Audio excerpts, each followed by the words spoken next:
दोस्तों नमस्कार, बहुत बहुत स्वागत है आपका कृतिभूमि न्यूज़ में। इस वक्त मौजूद है गादड़ी गांव में, जिला कुरुक्षेत्र में। हमारे बीच में मौजूद है यहाँ से सरपंच पद के जो उम्मीदवार हैं, इनकी घरवाली है ममता रानी, और ममता रानी के जो हस्बैंड हमारे बीच में मौजूद है बलजीत सिंह। तो बलजीत सिंह जी से हम बातचीत करेंगे आज की क्या मुद्दे हैं, क्या उद्देश्य है, गाँव के विकास को लेकर किन चीज़ों को लेकर मैदान में आए हैं बलजीत सिंह जी। सबसे पहले तो बलजीत जी स्वागत करते हैं आपका हमारे चैनल पर। आप सभी का धन्यवाद। बलजीत जी, सबसे पहले ये जानना चाहूंगा कि थोड़ा सामाजिक कार्यों में किस तरह के सामाजिक कार्य करते आए हैं अभी तक, आप थोड़ा उनके बारे में बताइए। तो सभी को मैं आपके चैनल के माध्यम से सभी को मैं नमस्कार, सत श्री अकाल, राम राम। और जितने भी आपके चैनल के माध्यम से सुनने वाले, मैं सभी से प्रार्थना करूंगा कि पहले वो आपके चैनल को सब्सक्राइब कर दें और लाइक और शेयर जरूर करें। और मैं आपका भी धन्यवाद करता हूँ कि जो आप हमारी आवाज़ को जनता तक पहुँचा रहे हैं। और जो हमारा सामाजिक कार्य है, मैं एक ऑर्गेनाइजेशन चलाता हूँ, और प्रभु रत्नाकर सेना जो हमारे प्रथमादि धर्म गुरु हैं उनके नाम से एक हमारी संस्था है। और उस संस्था के माध्यम से हम गरीब बेटियों की शादियाँ भी करते हैं। 2020 से कंटिन्यू चला हुआ है। हमारे 2020 में हमने सिरसला आश्रम पे 2 लड़कियों की शादियाँ की हैं। उसके बाद तुसंग आश्रम है, तुसंग आश्रम में हमने 4 लड़कियों की पहले 2021 में की, और फिर 2022 में 3 लड़कियों की शादियाँ की हैं। और कहीं सिलाई सेंटर खुलवाने हैं, कहीं पर जो बच्चों की पढ़ाई के लिए हमारा जो संस्था है हमारी, वो बच्चों की पढ़ाई के लिए, जैसे समाज में कोई गरीब तबके के बच्चे हैं जो किसी कारण पढ़ाई के लिए अपना किताबें नहीं जुटा पाते, तो संस्था उनको किताबें देने का भी कार्य करते हैं और आर्थिक सहायता भी करते हैं। किसी की फीस ना हो तो उसके लिए भी हम कार्यरत हैं। और हम चाहते हैं अभी जैसे जैसे हमारे सामाजिक कार्य हैं वो और अच्छे से पकड़ में हमारे आए। उसके लिए मान लीजिए आज जब गांव में रिजर्वेशन की बात चली है, तो गांव के जितने भी मौजूदा हमारे व्यक्ति हैं, हमारा समाज है, हमारा परिवार है, और पूरे गांव ने मिलजुल कर आज हमारे ऊपर मतलब हाथ भी लगा सकते हो, भी हाथ लगाया है, या ये कह सकते हैं कि उन्होंने हमारे को सरपंच पद का उम्मीदवार बनाया है। तो मैं जो गांव की समस्या, वैसे हमारे जितने भी हमारे से पहले सरपंच आए सभी ने मतलब अपने अपने तरीके से बहुत अच्छे काम किए हैं। और गांव का विकास होता ही है, क्योंकि गांव में जब तक सरपंच अच्छे रहते हैं, पंच होते हैं, और गांव के जितने भी मौजूद व्यक्ति हैं, चाहे वो लंबरदार है, चाहे चौकीदार है, और जितने भी जो आगे चलने वाले लोग हैं, तो सभी ने सरपंच के साथ मिलकर सभी ने अच्छे कार्य किए हैं। लेकिन फिर भी वो कहते हैं कि गाँव के जो काम होते हैं, विकास कार्य जो होते हैं, वो कभी मुकते नहीं है। और गांव को एक तो सबसे पहले भी हम देखते हैं कि अभी सरकार ने एक योजना चलाई हुई है कि निर्मल गांव की एक योजना चली हुई है, और हम चाहते हैं कि वो काम जो आज तक हमारे गांव में चलो नहीं हो पाया किसी कारणवश, क्योंकि कहते हैं भी सरपंच जो होता है हमारे मौजूदा सरपंच है वो उसने बहुत अच्छे कार्य किया है।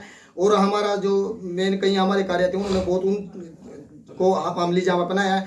लेकिन हम अपने गाँव को अगर ग्राम पंचायत गादली हमारे को ये मौका देती है, तो मैं ग्राम पंचायत गादली को एक सुनहरे अक्षरों में इसका नाम लिखवाने का काम करूंगा, और उसको एक निर्मल गांव घोषित कराएंगे, ताकि जो अवार्ड जो राज्य सरकार के द्वारा मिलता है इस गांव को दिवाने का काम करेंगे, और हरियाणा में नंबर 1 गांव गादली की पंचायत को बनाने का काम। जो पहले पंचायतें थी हमारे, हमने उनको भी किया है।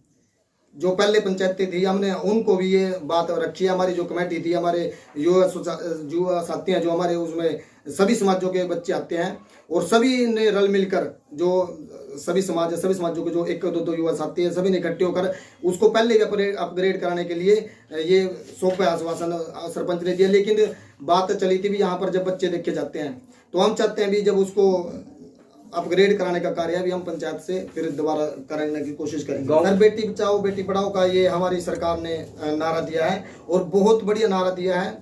इसका हम सपोर्ट करते हैं। मैंने आपके चैनल के माध्यम से बैठने से पहले कहा था कि बेटियों के हक में हम सबसे पहले हैं जी।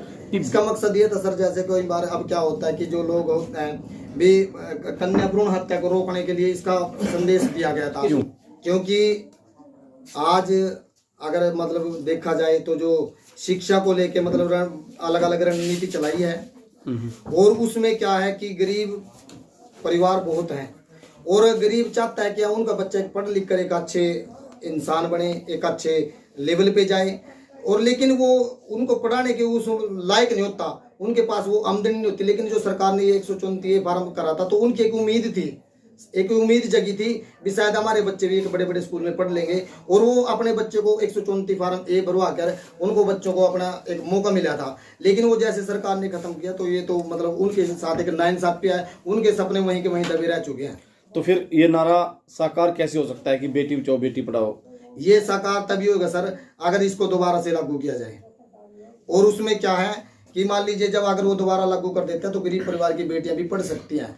जब वो पढ़ेंगी तभी वो आगे बढ़ेंगी। सर मेरे माध्यम से पहले का भी मैं इसको एक निर्मल गांव बनाने का कार्य करूंगा, और निर्मल गांव तभी बनेगा जो साफ और स्वच्छ होगा। सर ये साफ स्वच्छ गांव तभी बनेगा सर अगर हम मान लीजिए आज गांव के अंदर कर्मचारी लगे हुए हैं, अगर हम ये सोचते हैं कि सफाई कर्मचारी ही इसको साफ स्वच्छ बना देगा तो ये हमारी धारणा गलत है। इसमें हम सभी पूरे गांव वासियों को पूरे गांव वासियों को एक संदेश देना चाहता हूँ कि इस इलेक्शन में एक अपना भाईचारा बना के रखें, और भाईचारा सबसे मेन है। अगर हम कल को गांव की जनता हमारे को मौका देती है तो सबसे पहले हम गांव में भाईचारा कायम करने की कोशिश करेंगे, और उसके बाद जो भी गांव में विकास कार्य हैं, चाहे वो गलियों को लेकर, नालियों को लेकर, किसी पंचायत भवन का कार्य है, या मंदिरों का कार्य है, या किसी धर्मशाला का कार्य है, या कोई भी जो पंचायत से रिलेटिव काम है, उनको अमली जामा पहुंचाने के लिए हम बिल्कुल भरपूर से प्रयास करेंगे। बलजीत जी, मौजूदा समय की बात करते हैं तो इस टाइम गांव में कौन सी मेजर समस्याएं जो सामने नजर आ रही हैं, कौन कौन सी समस्याएं हैं?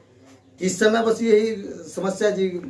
वैसे तो जो हमारे इस समय के मौजूदा सरपंच है, और सरपंच आपको पता है भी कम से कम 2 साल के करीब हो चुके हैं।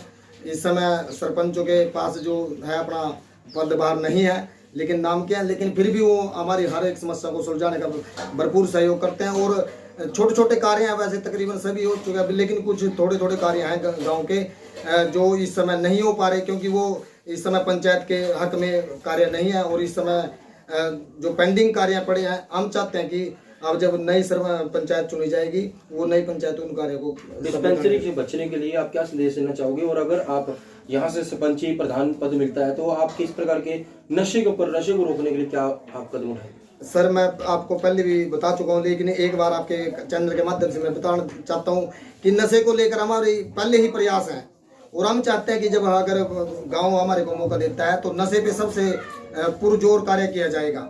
जैसा भी, क्योंकि हम गांव में एक कमेटी गठित करेंगे, और उस कमेटी के अंदर हम हर एक वर्ग से, चाहे वो जिम्मेदार वर्ग है, चाहे वो गरीब तबका वर्ग है, चाहे वो कोई भी समाज है, हर एक समाज से हम 1 या 2 युवा साथी लेंगे, और उन युवा साथियों के हर गांव हर घर के अंदर एक ड्यूटी लगाई जाएगी कि उन्होंने अपने कमेटियों को, जो कमेटी गठित होगी वो गांव में यही चीज़ देखेगी कौन इस नशे का व्यापार कर रहा है, और जो नशे का व्यापार अगर करता मिल गया तो सबसे पहले एक्शन पंचायत उसके खिलाफ लेगी, और जड़ से नशे को हम उखाड़ने का काम सबसे पहला हमारा यही काम रहेगा। बात